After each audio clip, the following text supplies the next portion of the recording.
Segunda Samuel, capítulo 20, a partir do versículo 6. Nós vamos ler agora apenas o verso 6, e você deixe sua Bíblia aberta, que nós vamos ver o restante ao longo dessa exposição, tá?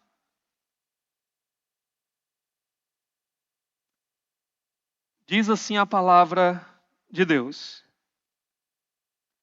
Disse então Davi a Abisai: agora Seba, filho de Bicri, será pior para nós do que Absalão.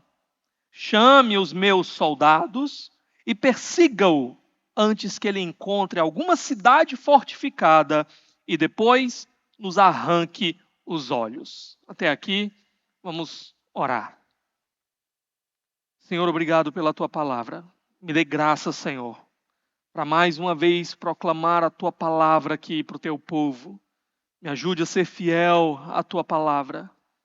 Me ajude, Senhor, a transmiti-la com a devida cautela, com o devido peso que ela possui também. Que todos nós, Senhor, possamos ser confrontados, admoestados, transformados pela tua palavra, a fim de que nossa vida seja conformada a Cristo Jesus, o nosso Salvador. Eu te peço, em nome de Jesus. Amém. Obrigado, meu irmão.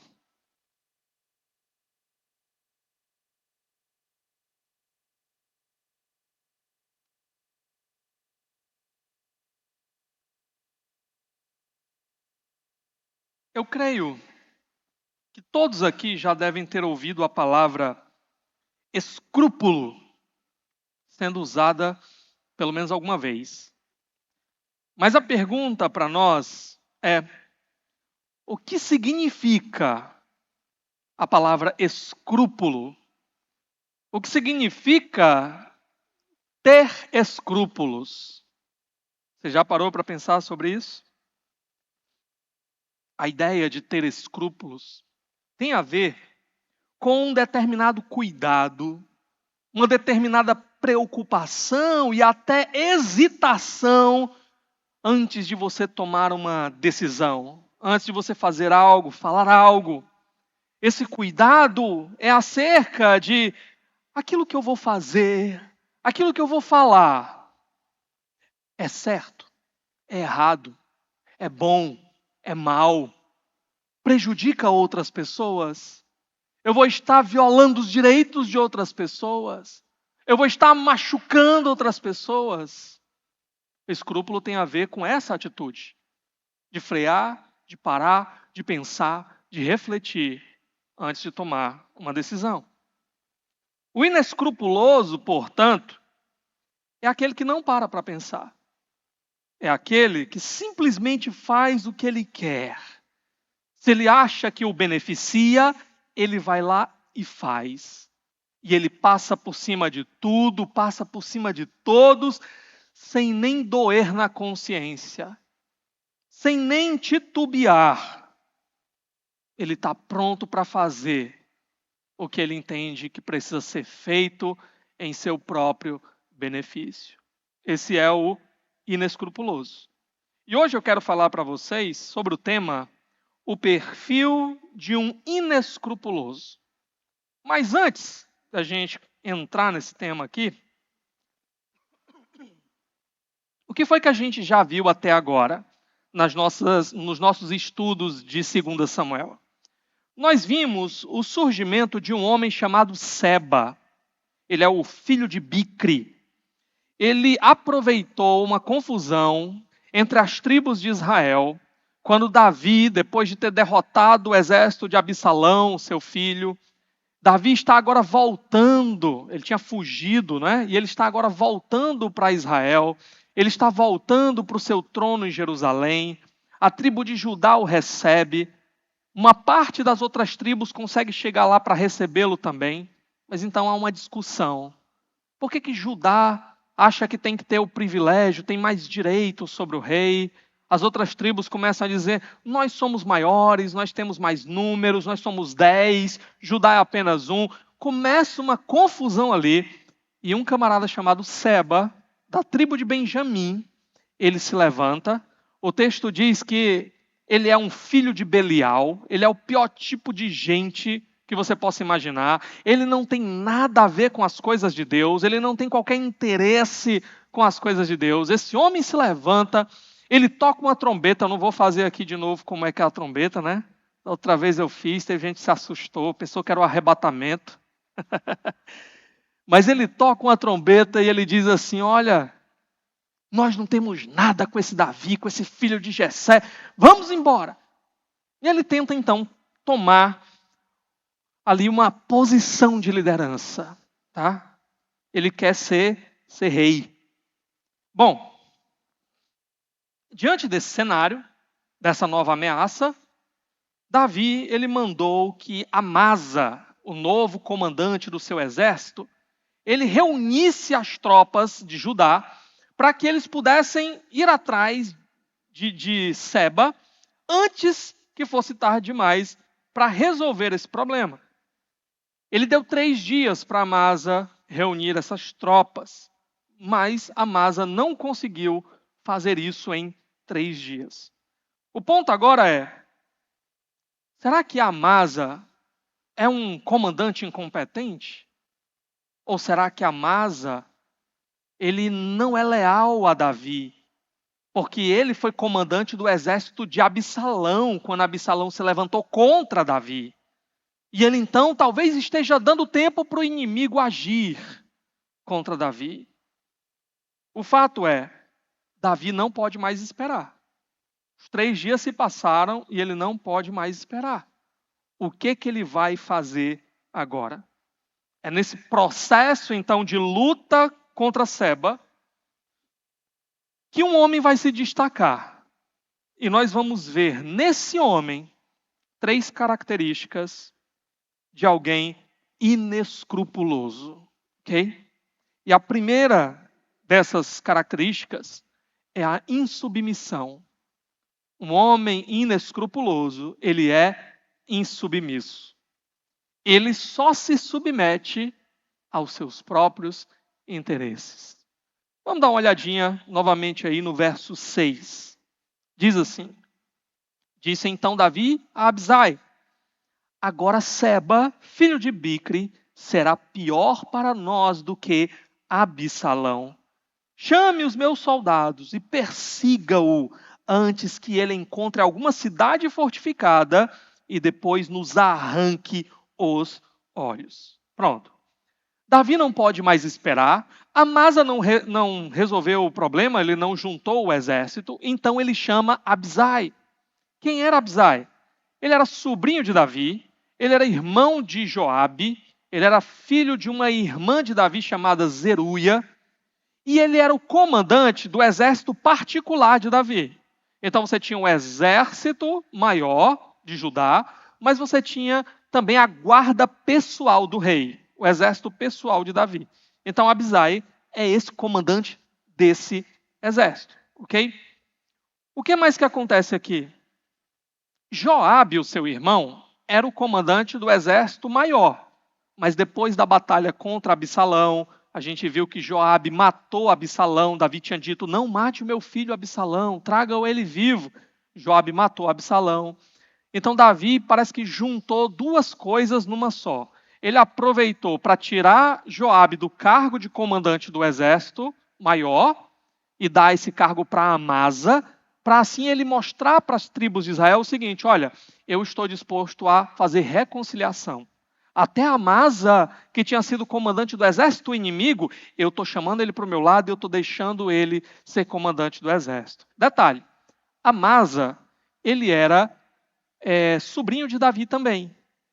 Amasa, ele era filho de outra irmã de Davi, que tinha sido filha do casamento da mãe de Davi com outro homem, que é Naás. Okay? Então, deixa eu tentar explicar isso aqui melhor, né? A mãe de Davi, ela era casada com Jessé. E através desse casamento, ela gerou Davi e Zeruia. Provavelmente Jessé faleceu. E ela então casa com outro homem chamado Naás. E desse relacionamento aí é que vai vir a mãe de Amasa. Ok? Então ele é sobrinho de Davi também. Bom, dito tudo isso aí sobre esses relacionamentos familiares, Davi precisa agir rápido, rapidamente.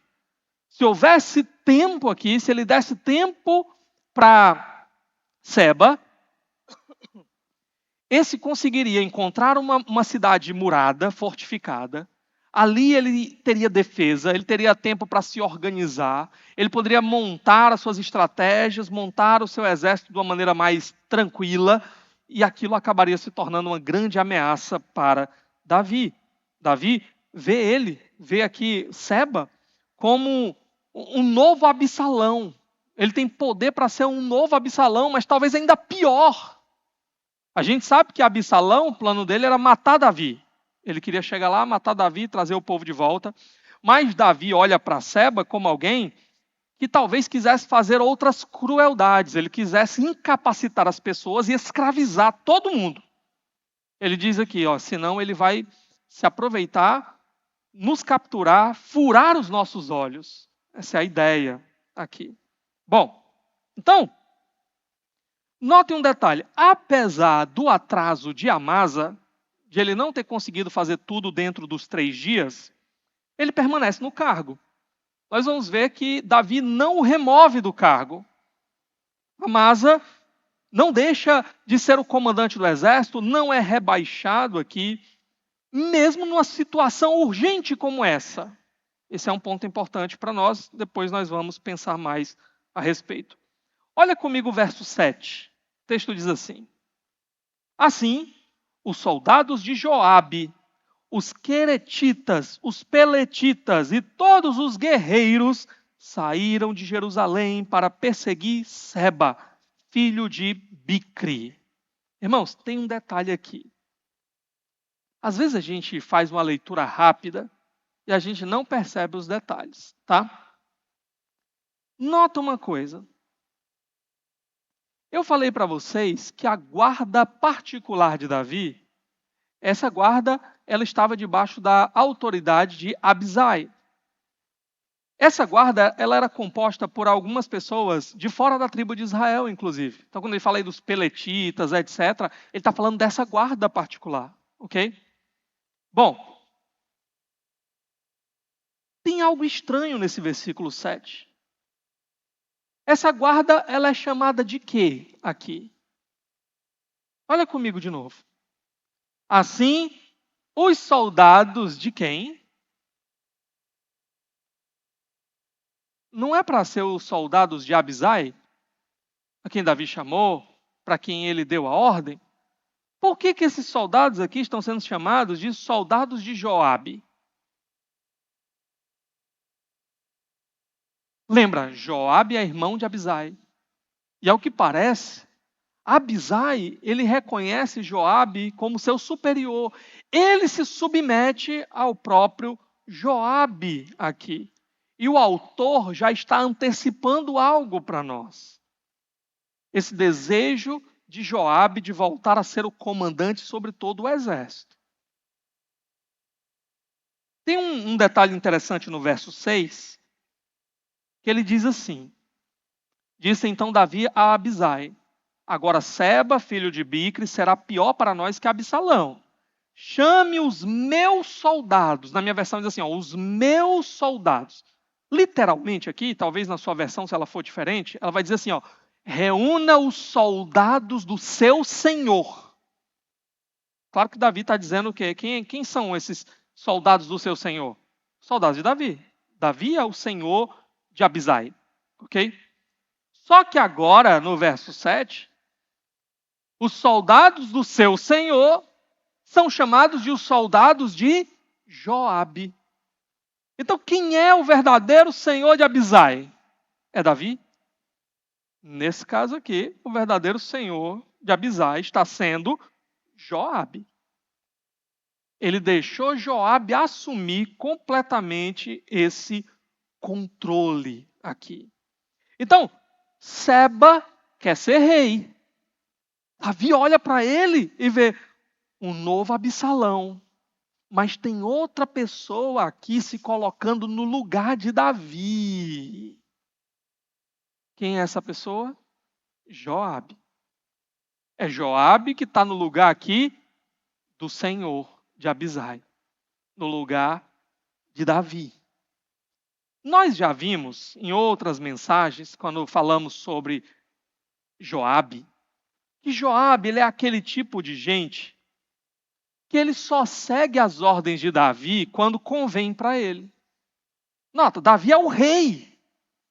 Mas Davi dá uma ordem para Joabe, Joabe pensa assim, peraí, essa ordem aí é o melhor para Israel ou não é?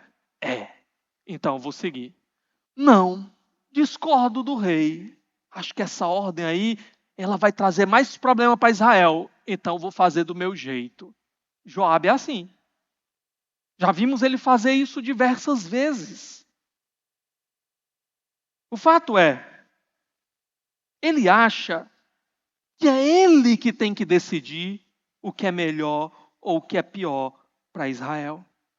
Joabe, como um bom inescrupuloso, ele não se submete nem ao rei, a não ser quando é do seu próprio interesse se submeter. Mas quando não é, ele não se submete nem ao rei.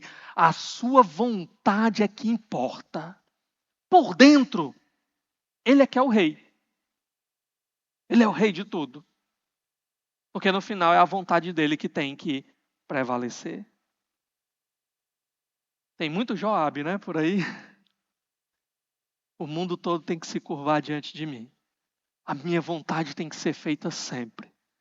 E se alguém me questionar, se alguém me contrariar, eu estou sempre certo, os outros é que estão errados. Por quê? Eu sou o rei. O sol sou eu, né? Tudo gira em torno de mim. Bom, uma coisa interessante. Davi escolheu Abisai para comandar essa tropa particular. Porém, Joabe toma o lugar de Abisai. Davi escolheu Amasa para ocupar o antigo posto de Joabe e comandar o restante do exército. O que será que Joabe vai fazer com relação a isso? Não adianta ele ficar apenas aqui no lugar de Abisai. Mais cedo ou mais tarde, Amasa vai ser uma ameaça para os seus interesses. O que será que ele vai fazer? Meus irmãos, antes da gente continuar olhando aqui o texto, deixa apenas eu falar uma coisa para você, tá? A palavra de Deus nos apresenta que o Senhor ele estabeleceu lideranças nas diversas camadas da sua criação, nas diversas esferas da sua criação. Deus ele estabeleceu lideranças civis sobre o povo, ele estabeleceu uma liderança no lar, ele estabeleceu uma liderança na igreja também. Deus dá líderes para o seu povo. E é assim que ele vai governando as coisas, administrando as coisas. É verdade que o Senhor ele adverte essas lideranças e adverte o povo com relação a essas lideranças. Ele fala, por exemplo, lá em 1 Pedro capítulo 5, que os pastores não devem ser dominadores sobre o rebanho. Não devem tratar a igreja e o povo de Deus como se fossem propriedade sua. Porque não é. O rebanho é do Supremo Pastor. Tem um pastor acima de nós e nós somos só auxiliares dele. E nós vamos prestar contas para ele. Porém, Deus colocou pastores na igreja numa posição de liderança. Se você ler Hebreus capítulo 13, verso 17, diz assim: obedeçam aos seus líderes e se submetam à autoridade deles. Eles cuidam de vocês como quem deve prestar contas. Obedeçam-lhes para que o trabalho deles seja uma alegria, não um peso, pois isso não seria proveitoso para vocês. Infelizmente, às vezes a gente vê pessoas ocupando uma posição de liderança no povo de Deus e usurpando, extrapolando os limites dessa autoridade que Deus concedeu. Abusando da sua posição de poder. Infelizmente isso acontece. Mas o oposto também acontece. Pessoas sendo colocadas por Deus em posição de liderança e sendo desrespeitadas na sua posição de liderança. Eu já contei para vocês uma vez de um pastor que estava lá há não sei quanto tempo na igreja, pastoreando, sem tirar férias. Aí quando foi um dia numa assembleia, um irmão se levantou e disse assim: eu queria propor que a gente pudesse dar férias para o pastor. Aí um irmão se levantou e disse assim: rapaz, daqui a pouco vão querer que a gente dê até 13º.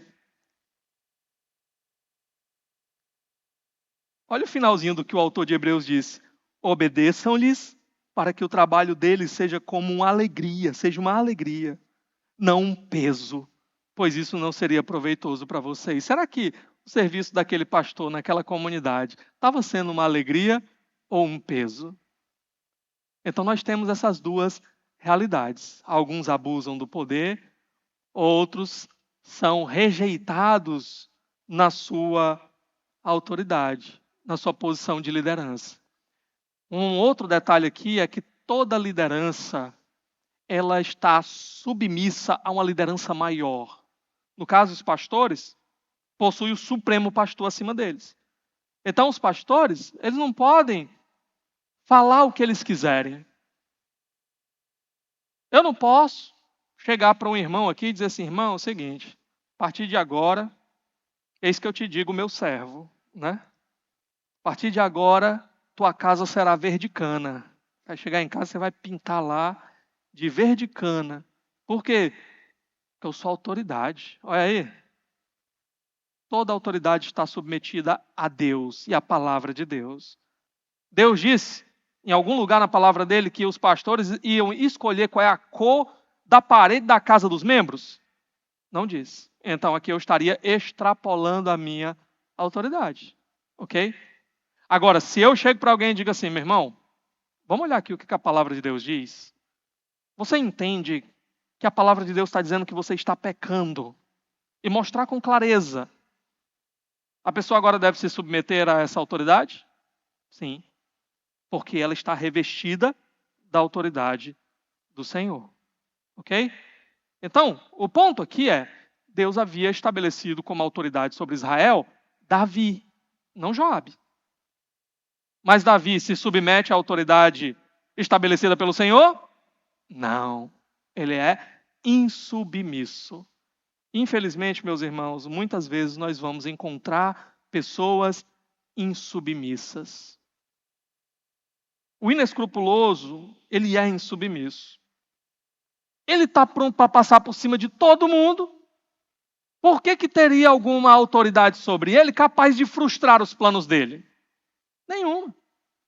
Ele se submete quando convém e quando não convém, ele passa por cima. É o que Joabe está fazendo aqui. Ele é insubmisso. E cuidado com pessoas insubmissas. Elas só escutam o que querem. Elas só fazem o que querem. Elas tratam as pessoas como peças. Elas estão prontas para usar e para descartar. E para amassar. E para passar por cima. Cuidado. Cuidado. Infelizmente no ministério, às vezes a gente tem que lidar com gente assim. Eu já tive que chegar para alguém e dizer assim: olha, você está perdendo o seu tempo e eu estou perdendo o meu tempo. Porque todas as vezes que a gente conversa, que eu paro para lhe aconselhar, eu digo para você: esse é o caminho. E você faz exatamente o oposto do que eu falei. Então não tenho como lhe aconselhar. Eu não tenho como lhe ajudar.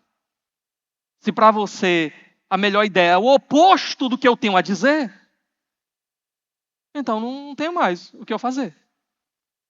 Pergunta: essas pessoas causam problemas? Causam. Elas trazem mau testemunho para a igreja e para a vida cristã? Trazem. Por isso a gente tem que ter cuidado com insubmissos. Cuidado com inescrupulosos, que são também insubmissos. Segunda característica aqui do inescrupuloso é que ele é frio e calculista. Às vezes a pessoa pode ser só insubmisso por ser tolo, e não necessariamente por ser inescrupuloso. A pessoa está tão agarrada ao pecado, e acha que na cabeça da pessoa é aquilo que vai trazer felicidade, que ela simplesmente não consegue escutar, aí ela não se submete, aí ela quebra a cara, colhe as consequências, aí às vezes aprende, e aí começa a se submeter. Não, já vi que eu estava doido mesmo, estava enxergando tudo errado. Então essa pessoa era insubmissa, em algum momento da vida dela, não em todas as áreas, mas naquele momento. Mas ela pode aprender, pode ser transformada. Agora, o inescrupuloso, além de insubmisso, ele é também frio e calculista. Olha comigo aí o verso 8. Quando estavam junto à grande rocha de Gibeon, Amasa encontrou-se com eles. Joabe vestia seu traje militar e tinha um cinto com um punhal na bainha. Ao aproximar-se de Amasa, deixou cair a adaga. Vamos olhar aqui alguns detalhes, tá? Mais adiante, o exército já tinha partido, a tropa particular de Davi, mas mais adiante eles são alcançados por Amasa e o seu exército. Ele está atrasado, mas conseguiu chegar lá. O que é que Joabe faz ao se encontrar com Amasa? Primeiro, é descrito aqui esse incidente. Ele deixa seu punhal cair, né? Sua adaga cair. Então, tinha tirado ali, quando se aproximou de Amasa, caiu no chão a adaga. O que tem de mais nisso? Primeiramente, isso tudo coopera para mostrar Joabe como alguém inofensivo. Ele está até desarmado. Ele estava mexendo com esse punhal por alguma razão, mas deixou cair. Está até desarmado.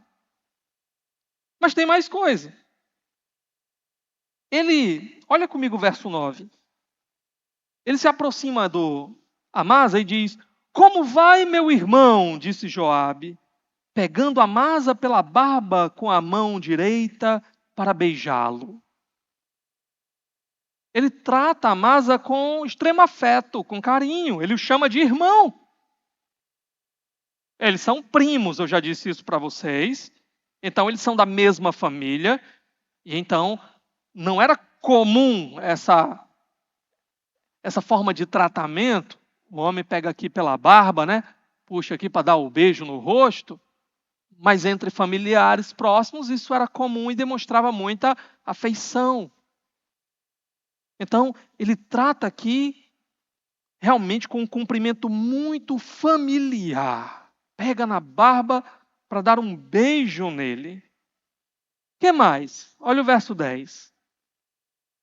E Amasa, não percebendo o punhal na mão esquerda de Joabe, foi por ele golpeado no estômago. Suas entranhas se derramaram no chão e ele morreu sem necessidade de um segundo golpe. Então Joabe e Abisai, seu irmão, perseguiram Seba, filho de Bicri. Olha aqui o que é que Joabe fez. Amasa se aproxima, caiu meu punhal. Pega o punhal. Ô, meu irmão, tudo bem? Pega aqui na barra para dar um beijo e olha a faca. Né? E a facada foi grande aqui. Diz que ele deve ter puxado, né? Rasgado. Por quê? Porque cai. O intestino do Amasa cai. Algo muito violento. Não precisou dar outro golpe, não. Se tem uma coisa que Joabe era guerreiro. Ele sabia onde dar a facada, né? Para dar só uma. A gente já viu ele agindo e o homem realmente, essa parte aí ele sabia fazer bem feito. Pronto. Então ele rasga a barriga de Amasa. Alguns intérpretes até, por conta de alguns detalhes no texto, sugerem que Amasa não teria morrido de imediato. Não foi necessário dar outra facada, mas ele ficou numa situação que ele, sem completa reação, ele cai no chão, ainda fica se mexendo no chão. antes de morrer, estribuchando, como a gente fala, né? Antes de morrer. Joabe, portanto, faz toda uma encenação. Olha só, como ele é frio e calculista. O punhal, que à primeira vista parecia apenas um detalhe sem relevância, na verdade faz parte da trama. Foi calculado por ele. Quando eu cair esse punhal, que eu for apanhar, na cabeça de Amasa eu estou fazendo só um gesto natural, comum, corriqueiro, sem qualquer ameaça. Ele tramou absolutamente tudo aqui. Como Judas, ele trai com um beijo. Olha a frieza. Lembra que Jesus disse para Judas? Com um beijo traístes o Filho do Homem. Com um beijo, sinal de maior afeição. Ele está aqui traindo a Joabe. E não é a primeira vez que ele mata a traição. Quem não lembra do caso de Abner? Abner, que tinha sido comandante do exército de Isbosete, filho de Saul, mas que depois decidiu entrar numa aliança com Davi. Só que Joabe não admitia. Abner era um perigo na cabeça de Joabe, talvez para Davi, talvez para Israel, mas principalmente para ele. Ele era comandante do outro exército e agora está se aliando com Davi. Ele vai ser comandante de onde? Ele vai ser comandante no meu lugar. Então ele marca aquele encontro, ele finge que tem algo para dizer para Abner e ele chega ali e faz a mesma coisa, não é? Olha a faca. Pronto. Então ele já está acostumado. Ele resolve as coisas bem facinho. Me contrariou, eu puxo a peixeira. Dou uma facada, está resolvido. Pronto. É assim que Joabe resolve. Joabe não hesita.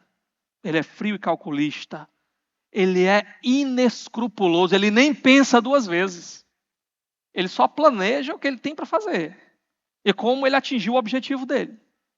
Mas ele nem hesita. Rapaz, o que será que Deus vai pensar? Será que eu devo? Será que eu não devo? E o rei Davi, que colocou Amasa nessa posição, o que será que ele vai pensar? O que será que ele vai dizer? Ele não está nem aí para ninguém. Por quê? Certamente, ele quer recuperar a sua posição de comandante, mas ele também deve olhar para Amasa como uma ameaça para Israel. Ele deve achar que Amasa não é verdadeiramente leal a Davi e pode ser um problema futuro para Israel. Então Joabe age como se ele fosse o próprio rei, como se fosse papel dele decidir o que é melhor ou não para Israel. Ele não está pronto para obedecer nem ao rei. A vontade dele tem que prevalecer sempre. Detalhe importante. Em nenhum momento o texto diz para nós que Amasa de fato não era leal a Davi. Que Amasa era um traidor, que Amasa era alguma coisa. O texto não diz isso para nós. Lembra que eu falei que Davi não tirou Amasa da sua posição? Mesmo ele não tendo conseguido cumprir a ordem de reunir o exército em 3 dias? Irmãos, essa ordem não era uma ordem fácil, assim, rápida de ser cumprida. Ele teria que percorrer as localidades. Geralmente eles levariam uma lista com os nomes. Por isso que os censos às vezes eram importantes, né? Levariam uma lista com os nomes para saber quem é que podia se alistar, quem é que não podia, para formar esse exército, para então atacar. Então tudo isso levava tempo. 3 dias era um tempo curto. A gente viu em outra ocasião um texto falando em um momento em que o exército precisou ser reunido em 7 dias. Então aqui ele está em 3 dias. Então é possível que ele tenha se atrasado porque o tempo de fato era curto para fazer o que ele precisava. Mas o ponto para nós é: cuidado com pessoas que planejam o mal. Pessoas frias e calculistas, capazes de tramar o mal, sem hesitar, colocar em prática o mal. Pessoas que estão prontas para prejudicar outros. Olha, eu vou fazer isso daqui sem dor na consciência. No final, o que importa é o que eu vou ganhar. Fuja de pessoas assim, porque uma hora a vítima pode ser você. Eu já vi gente dando golpe na própria família. A família fazendo de tudo pela pessoa.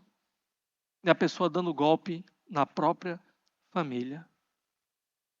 Vê uma pessoa que um familiar pediu para depositar um dinheiro no banco. Aí a pessoa foi lá, pegou um envelope de depósito, não colocou nada dentro, ficou com o dinheiro no bolso. Colocou o envelope de depósito, aí saiu aquela notinha, né? E aí entregou como um comprovante que tinha depositado. Roubando da própria família. Cuidado com essas pessoas. Cuidado. Às vezes, não, acho que essa pessoa não teria coragem de matar, como Joabe faz aqui. Mas não precisa esperar tanto também, né? Se a pessoa tem coragem de dar golpes nos outros, na hora que a coisa apertar para ela, pode ser que o outro a receber o golpe seja você. Cuidado. Essas pessoas demonstram não possuir temor de Deus. Só que tem coragem de violar a própria consciência, mostra uma consciência que está em processo ou já está cauterizada. Porque não pensa, rapaz, Deus está vendo. Outras pessoas podem não estar vendo, mas Deus está vendo. Será que Deus não vai fazer nada? Eu vou fazer e acontecer, roubar, dar golpe, fazer acontecer, e Deus vai me deixar impune? Ou essa pessoa não crê em Deus, ou ela inventou outro Deus para ela. Cuidado. A gente chega então aqui na terceira característica do inescrupuloso. Insubmisso, frio calculista. Mas o que é que, no final das contas, qual é a conclusão de tudo isso? Alguém orgulhoso. Orgulhoso. O que é o orgulhoso? É interessante a figura do orgulhoso. Algumas palavras usadas para descrever o orgulhoso. Geralmente, elas trazem uma ideia de alguém que cresce. Mas não apenas no sentido de crescer, no sentido de inchar. Alguém que se incha. Alguém que se acha maior do que realmente é. Alguém que só olha para si, só pensa em si. Quando olha para o outro é para usar o outro. É um amante de si mesmo. É o orgulhoso. Com quem é que o inescrupuloso está comprometido de fato? Com ele. É consigo. É com ele apenas que ele está comprometido. Ele é o centro do universo. E ai daquele que atravessar o caminho dele para atrapalhar ele. O inescrupuloso passa por cima. Tem gente que é maravilhosa até você dizer não para ela. Tem gente que é maravilhosa até você contrariar. Até você dizer assim, olha, eu discordo de você nisso daí. Vira seu inimigo.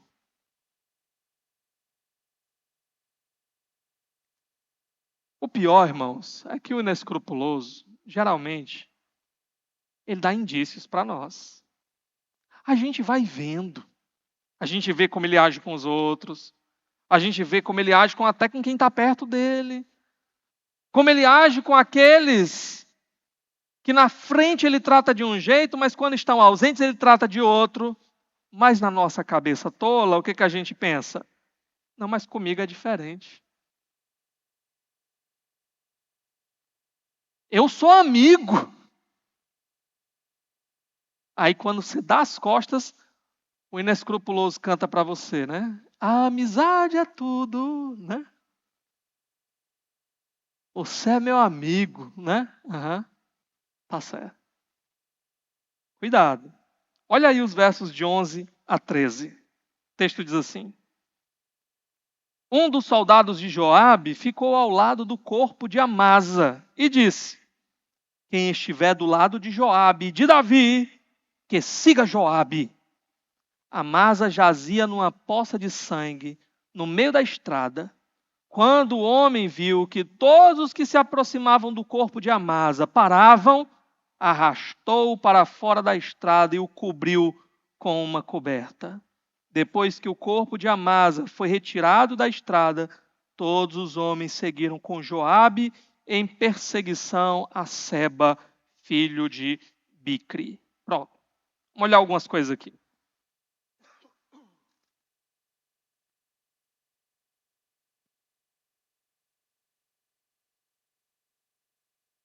Primeiro, por que Joabe deixa um homem do lado do corpo de Amasa? Por que ele faz isso? Porque aquele homem está ali para dar uma mensagem aos outros soldados que estão chegando, que vão passar por ali. Quem são esses outros soldados? Soldados que tinham vindo com Amasa. Ok? Qual é a mensagem? Primeiro, é uma mensagem ameaçadora. Nem Amasa foi páreo para enfrentar Joabe. E aí? Vocês vão ficar do lado de quem? Vão querer entrar em conflito com Joabe? Olha o resultado final aí de Amasa. Primeira mensagem ameaçadora, né? Ele não precisa nem falar com essas palavras. Só aquele testemunho ali já é suficiente. Mas tem outra mensagem. Ele fala aqui da proximidade entre Joabe e Davi. Basicamente, olha de novo aí o verso 11. Quem estiver do lado de Joabe e de Davi, ele coloca os dois como se fosse um lado só, né? Ele está querendo dizer o quê? O verdadeiro homem leal a Davi é Joabe, não é Amasa. Então, se vocês querem ficar do lado de Davi, vocês vão ficar com quem? Com Joabe. Agora, se vocês quiserem ficar do lado de Amasa para tentar vingar Amasa contra Joabe, vocês estão contra Joabe e contra Davi também. Só que tem um detalhe aqui interessante, meus irmãos. Nota um detalhe aí. Qual é o nome que vem primeiro? É de Joabe ou de Davi?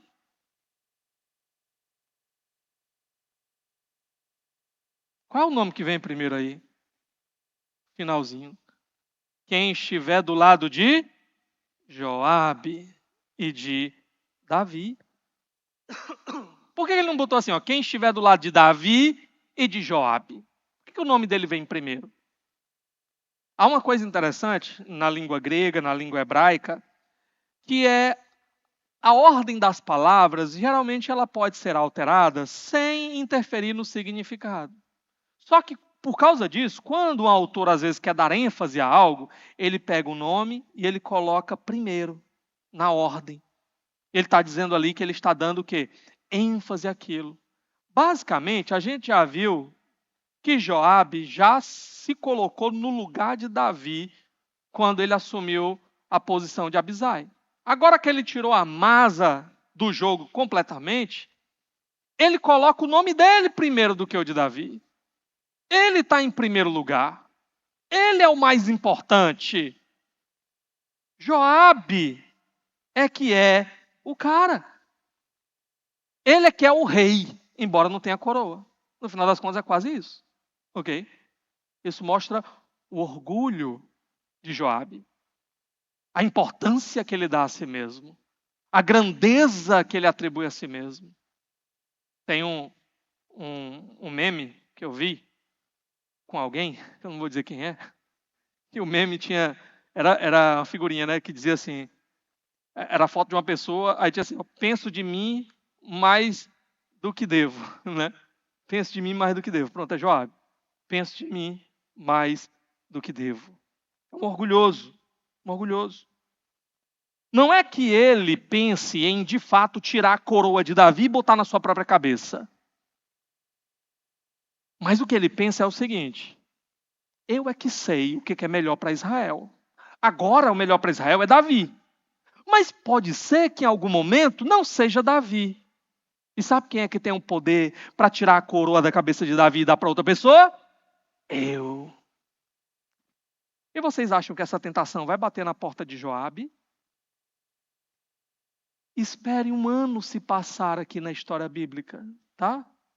E você vai ver o que Joabe vai fazer, o que ele vai aprontar. Mas isso daí é cenas para o próximo capítulo, não é?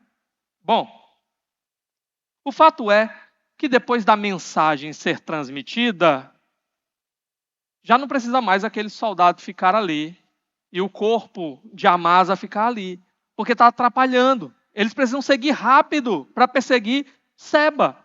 Só que o povo está andando devagar, todo mundo parando para olhar. É igual quando tem acidente na estrada, né? Você está andando aqui na estrada, aí você, engarrafamento danado, e você pensa assim, né? Rapaz, que acidente foi esse que aconteceu? Às vezes já tiraram foi o carro do caminho, já está lá no acostamento, o trânsito está livre. É o povo parando para olhar, né? Bem devagarinho olhar. Vixe, o que foi que aconteceu? Pronto. Então aqui estava acontecendo também, os curiosos parando para olhar lá o Amasa caído no chão. Como é que o soldado que resolve o problema? Igual hoje em dia também, né? Bota uma coberta lá, joga um pano em cima dele, bora pessoal, vamos andando, que a gente tem mais o que fazer. E aí eles seguem para perseguir Seba, né? Bom, o inescrupuloso e orgulhoso Joabe, enfim, conseguiu o que ele queria. Não tem mais rival nenhum. Ele voltou a ser o comandante sobre o exército todo. Amasa está para trás, ele ficou no lugar de Abisai também, ele governa sobre todos. Ele é o grande líder do exército, ainda que nem Davi sabe disso ainda, não é? Mas também Davi não precisa saber. Não importa o que Davi acha, o que importa é o que Joabe acha. Cuidado. Cuidado com pessoas cheias de si mesmo. Cuidado. Que só pensam em si, que só se preocupam com seus próprios interesses, que usam os outros, que são insensíveis às dores e necessidades dos outros. Pessoas que só falam eu, meu. Cuidado. Cuidado. Isso é uma evidência de orgulho. Orgulho. Eu já preguei sobre orgulho aqui. Eu já falei que o orgulho, muitas vezes, ele vai se manifestar não só através de uma posição arrogante. Eu sou o cara mesmo e vocês têm que me reconhecer. Às vezes não. Às vezes o orgulho vai se manifestar com aquela atitude vitimista.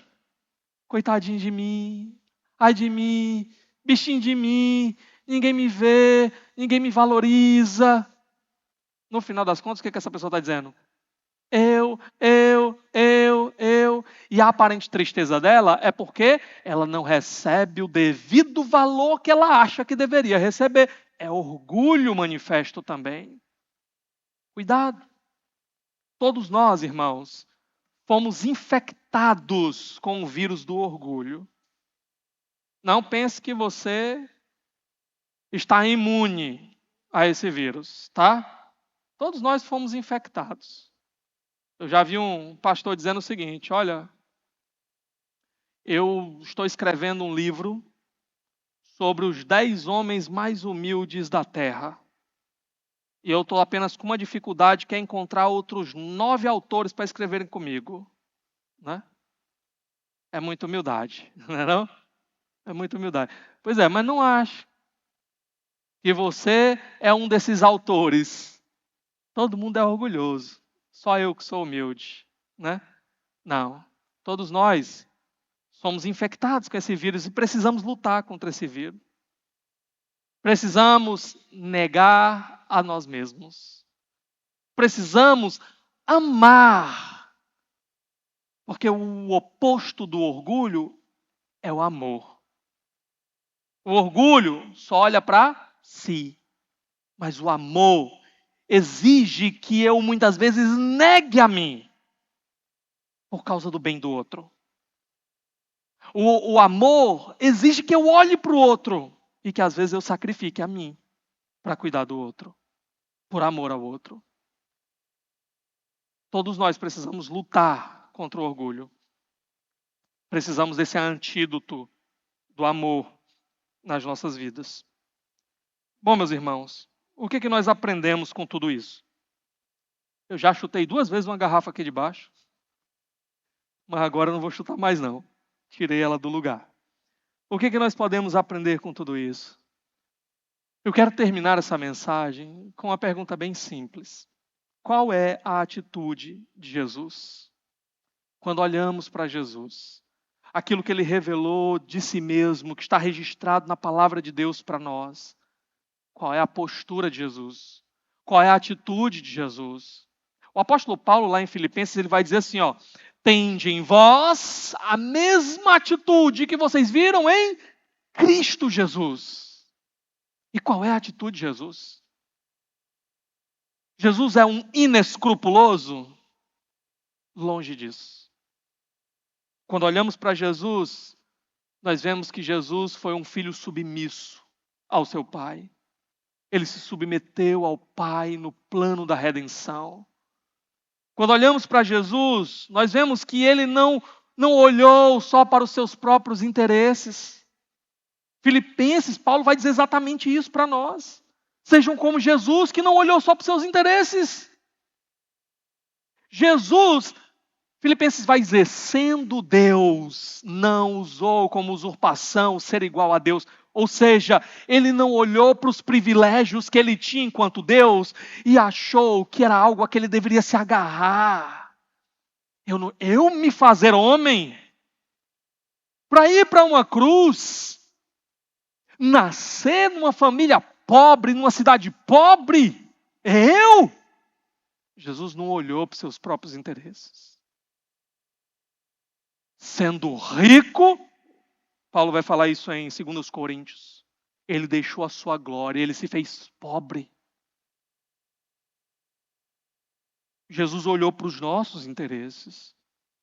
Ele amou. Ele nos amou. A ponto de quê? De ir para uma cruz por pecados que não eram dele. Ao invés de nos sacrificar por algo, ele sacrificou a si mesmo. Ele se entregou para tomar o lugar de um pecador como eu. Ele olhou para mim, ele viu toda a minha miséria. Não pense que Jesus, quando foi para aquela cruz, ele olhou e viu que você o amaria demais. Ele olhou e viu assim, olha só como essa pessoa vai me amar demais. Eu tenho que ir para uma cruz então, porque vai me amar demais. Pelo contrário. Lá em Efésios capítulo 1, a palavra de Deus diz que Ele nos escolheu nele antes da fundação do mundo e em amor nos predestinou para sermos santos e irrepreensíveis diante dele. Não é porque nós não éramos. Foi para sermos transformados, sermos feitos santos e irrepreensíveis diante dele. Que Ele veio dar a vida naquela cruz por mim. Ele olhou, Ele viu o meu pecado, a minha rebelião. Eu não o buscava, eu não o amava, eu desejava mais o pecado do que a Ele. Se eu recorria a Ele em oração, era só quando me convinha. Quando eu já tinha feito de tudo e não consegui nada, então agora eu vou apelar para Jesus. Nas minhas orações mais tolas. Se o Senhor fizer isso, então a partir de hoje eu vou fazer assim, assim, como se eu pudesse comprar o favor dele. Quando eu deveria cair de joelhos diante dele e dizer, Senhor, como eu tenho sido cego, como eu tenho sido tolo, diante de um Deus que me amou a ponto de provar a cruz por mim, de beber a ira do Pai que deveria cair sobre mim por toda a eternidade, por fazer isso no meu lugar, e eu vivendo agarrado a tolices que me apartavam do Senhor, ninharias, pecados que só me levavam para o fundo do poço, para a destruição. Como eu fui tolo até aqui. Transforma a minha vida, me levanta, me sustenta, Senhor, me recebe. O Senhor viu a minha miséria, não foi minha bondade, porque não tinha bondade para Ele ver. Ele viu a nossa miséria e Ele foi para a cruz mesmo assim. O Senhor não é insensível à nossa situação. O autor de Hebreus diz que Ele se compadece das nossas fraquezas, das nossas tentações. E por isso mesmo Ele vive a interceder por nós. E se hoje nós estamos de pé aqui, não é porque a gente fez por onde. É porque Ele tem intercedido por nós junto ao Pai. Olha o retrato do nosso Salvador. E o que é que Ele quer fazer na nossa vida? Ele quer transformar a gente completamente. Ele quer pegar aquela vida podre e miserável e ir moldando essa vida para a gente ir ficando um pouquinho mais parecido com Ele a cada dia.